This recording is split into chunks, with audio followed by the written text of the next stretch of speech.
Одоо үзэгч та бүхэндээ зарим мэдээллийг цөөхөр хүргэе. Өнөөдрөөс цаг агаар муудаж цаг агаарын гамшигт үзэгдэл болж магадгүй талаарх таагүй мэдээлэл байгаа юм. Өнөөдөр болон маргааш баруун төвийн аймагуудын нутгаар 3 дугаар сарын 4-ний өдөр ихэнх нутгаар сорж салхи 18-аас 20 м/сек, зарим үед 24 м/сек хүртэл ширүүсч цасан болон шорон шуурах төлөвтэй байгаамаа. Шуурганы улмаас зам даваа хаагдах, хальтргаа гулгаа үүсэх, улмаар цаг агаарын гамшигт үзэгдэл болохыг цаг уурын байгууллагаас мэдээлж байна. Иргэд цасан шуурганы үеэр хол ойрын замд гарахгүй байх, зайлшгүй гарах тохиолдолд дулаан хувцас, халуун хоол, хүнс болон цас ухах багж хэрэгсэл базаах, шатхууны нөөцтэй явах, автомашин техник хэрэгслийн бүрэн бүтэн байдлыг сайтар ханган замд гарах, аль болох туулах чадвар сайтай автомашинаар зорчиж, цаг агаарын мэдээллийг цаг тухай бүрдэд нь сонссон мэргэжлийн байгууллагаас өгч байгаа урьдчилан сэргийлэх мэдээг дагаж мөрдгийг онцгой байдлын ерхий газраас онцгойлон анхаарууллаа.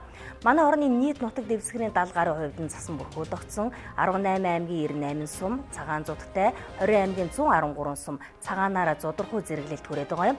Малчтын хувьд малын бэлчээрт онцгой анхаарч, малыг ойрын бэлчээрт нөмөр нүүлэг газар бараадуулах, их салхи шуурганаас урдж хаших, салхи шуурганы үед өвс тижээл өгч бэлчээрт гарахгүй байхыг зөвлөж байгаамаа.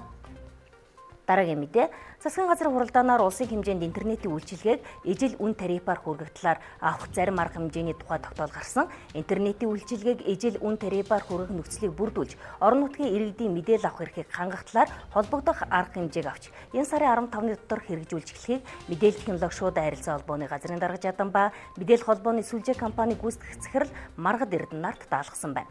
Улаанбаатар хотод интернет хэрэглээний 84% төлөрч байна. Хүн амын тал хувь нь амьдарч байгаа хөдөө орон нутгийн иргэдийн интернет хэрэглээний асуудлыг шийдвэрлэх шаардлагатай байгаамаа. Учир нь хөдөө орон нутгийн иргэд хотынхны эргэлж байгаа гаас 4-5 дахин бага хурдтай интернетийг 4-5 дахин илүү үнээр хэрэглэж байгаа юм байна. Тиймээс Монгол Улсын ерөнхий сайд энэ асуудлыг энэ сарын 15-нд аймгийн төв 4 сарын 1-ээс сумдуудад хийхээр сүлжээ компаниудад зохицуулах хороо агентлаг ажиллах хэрэгтэй хэлсэн. Мөн засгийн газрын энэ ажлыг гар утасны оператор компаниуд дэмжин идэвхтэй ажиллахыг уриалж, мобайл операторууд 4G үйлчилгээг энэ оны 2-3 дугаар улиралд багтаан нэвтрүүлэхээр болсон байна.